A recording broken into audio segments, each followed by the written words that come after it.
एक राजा आए जिनकी बेटी का नाम था रेवती। उसका विवाह बलराम जी से किया।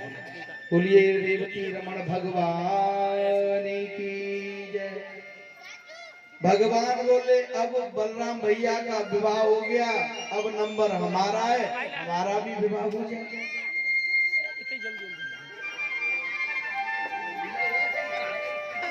तो सज्जनों, भगवान का विवाह का वर्ण करते प्रवेश करते हैं। राजसीद भीष्म को नाम विदुर पते पते महा तस्य पंचा भवन पुत्र कन्यका चिवरानना। एक भीष्म का राजा है, कुंदनपुर के राजा है भीष्म। तो उनके 5 पुत्र थे। बड़े पुत्र का नाम था रुक्मी। 5 पुत्रों के बाद भी कोई पुत्री नहीं। मन में बड़ी बेचैनी, बड़ी तपस्या की। सरोवर में कमल के फूल पर उन्हें एक सुंदर सी नन्ही बालिका मिल गई। उसी का नाम रुक्मिणी है। रुक्मिणी लक्ष्मी है। लक्ष्मी किसी के घर में वास नहीं करती। उस कन्या को लेकर राजा भीष्मक आए। लक्ष्मी प्रकट हुई समुद्र से, वही लक्ष्मी जानकी बनी तो प्रकट हुई पृथ्वी से। वही जानकी रुक्मिणी बनी तो प्रकट हुई कमल के फूल से। भीष्म ने कन्या को लाकर रानी को सौंप दिया और प्रसन्न होकर बोले हमारे पास पुत्री नहीं थी, भगवान की कृपा से हमें पुत्री मिली। बड़े खुश। रुक्मिणी को पढ़ा लिखा कर विदुषी बनाया। मन में संकल्प कर लिया कि मथुरा पति वसुदेव पुत्र कृष्ण से ही इसका विवाह करूंगा।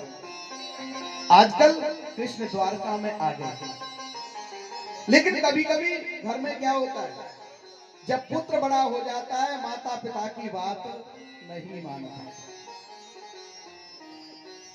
बड़े पुत्र रुक्मी ने राजा भीष्म को अपने पिता से पूछा, पिताजी रुक्मिणी विवाह योग्य हो गई है, इसके लिए आपने कोई वर खोजा? राजा भीष्म ने कहा खोज लिया है। कौन सा वर खोजा है? बोले द्वारकाधीश भगवान श्याम सुंदर के साथ में अपनी बेटी रुक्मिणी का मैं विवाह करूंगा, मैंने संकल्प कर लिया है। शिशुपाल ने कहा कल परसों ग्वालिया था, गाय चराता था, अब द्वारकाधीश हो गया, उसके साथ में विवाह करोगे हमारी बहन का? तो राजा भीष्म ने कहा तुमने कोई वर खोज लिया है अपनी बहन के लिए? शिशुपाल ने कहा खोज लिया। कौन सा वर खोज लिया, कहाँ है? बोले चंदेली का राजा धर्मघोष का पुत्र शिशुपाल के साथ में मैं अपनी बहन का विवाह करूंगा। शिशुपाल मेरा मित्र भी है, मैं उसे वचन भी दे चुका हूं, इसलिए रुक्मिणी का विवाह होगा तो शिशुपाल के साथ। सज्जनों, राजा भीष्म को ऐसा लगा कि मानो कि उनके सिर पर हथौड़े का प्रहार कर दिया हो, इतना कष्ट हुआ। लेकिन जब बड़ा पुत्र हो जाता है, पिता की बात नहीं मानता है, तो पिता को कष्ट होता है। सज्जनों, शिशुपाल ने कह दिया पिताजी अगर मेरी बात का तुमने इनकार कर दिया, मेरी बात को नहीं माना, तो आप मेरे विवाह से परिचित भी हैं। स्वयंवर होगा रुक्मिणी का, नाटक के लिए सभी राजाओं को भी निमंत्रण दिया जाएगा, सभी राजाओं को भी बुलाया जाएगा, लेकिन आप अभी रुक्मिणी को समझा दो, सभी राजाओं के सामने केवल वरमाला डाले तो शिशुपाल के ही गले में डाला। अगर ऐसा नहीं किया तुम दोनों ने तो मेरे विवाह से आप परिचित। ये बात रुक्मिणी जी को मालूम हुई तो मेरा विवाह मेरा भाई शिशुपाल के साथ करना चाहता है, तो बड़ी दुखी हुई है। अपनी भाभी से कहा, भाभी मैंने तो मन क्रम वचन से द्वारकाधीश को अपना पति मान लिया है और मेरा भाई शिशुपाल के साथ में विवाह करना चाहता है। भाभी मैं प्राणों का अंत कर दूंगी लेकिन शिशुपाल के गले में कभी वरमाला नहीं पहना सकता। भाभी ने कहा, मन को छोटा क्यों करती है? एक पत्र लिखो, पत्र लिख करके द्वारकाधीश भगवान के पास में भेजवा दो, उन्हें भी स्वयंवर में निमंत्रण दो, उसमें लिख दो जो आपको लिखना है। आज रुक्मिणी जी ने पत्र लिखा है, विदा कराई ले जइयो रे मोहन, विदा कराई ले जइयो, विदा कराई ले जइयो रे मोहन, विदा कराई ले जइयो, विदा कराई ले जइयो रे मोहन, विदा कराई ले जइयो, विदा कराई ले जइयो रे मोहन, विदा कराई ले जइयो।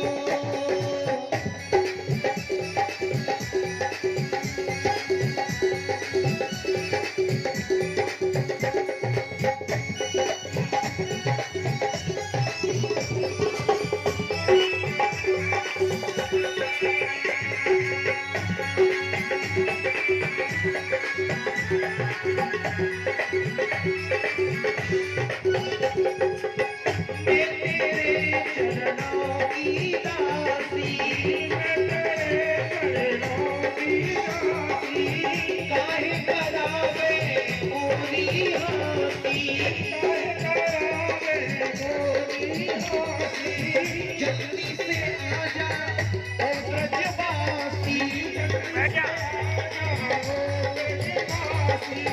ओहि बिहाई ले जइयो रे मोहन, ओहि बिहाई ले जइयो,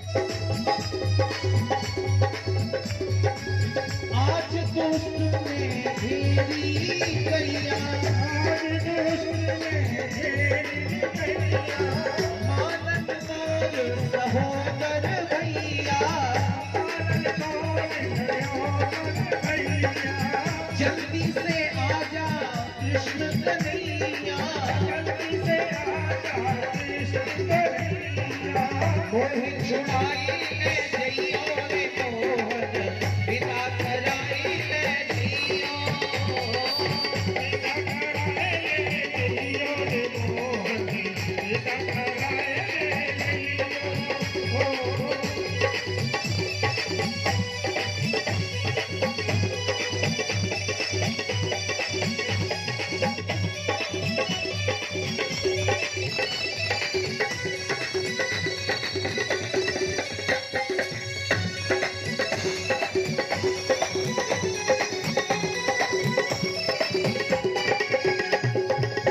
मैंने तो सब प्रीत लगाई, मैंने तो सब प्रीत लगाई, रुक्मिणी दे रही आज दुहाई, रुक्मिणी दे रही आज दुहाई, जल्दी से आजा ओ ये दुराई, जल्दी से आजा ओ ये दुराई, जल्दी से आजा ओ ये दुराई,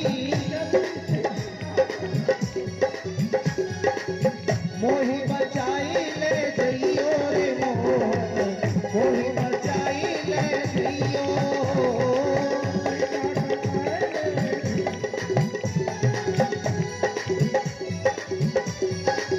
विदा कराई ले जइयो रे मोहन, विदा कराई ले जइयो। जइयो रे मोहन, विदा कराई ले जइयो। विदा कराई ले जइयो रे मोहन, विदा कराई ले जइयो। बोलिए गोविंद भगवान की। आज रुक्मिणी जी पत्र लिख रही हैं। श्रुत्वा गुणान् भुवन सुंदर षण्वतान्ते निर्वस्य कर्णी विहरो हरितोऽङ्गतापम्।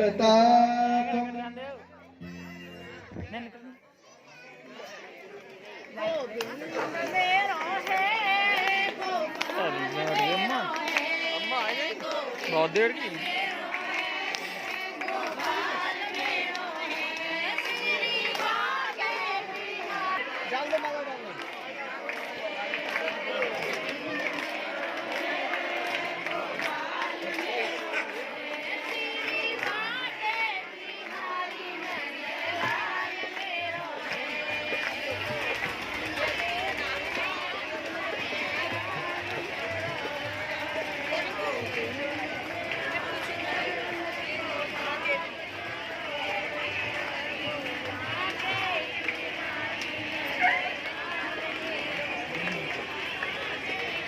बोले गोविंद भगवान की जय।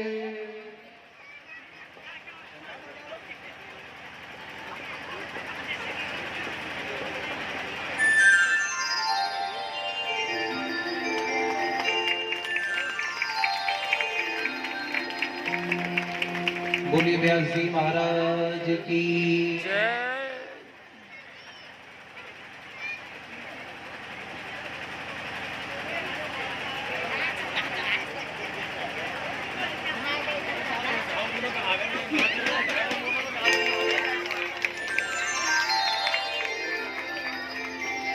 बोले भक्त भगवान की। परीक्षित जी महाराज की जय। जय जय श्री राम। श्याम ना यार ये छोटी रह गई, छोटी रह गई है टोपी अब। बोलिए भक्त भगवान की। आज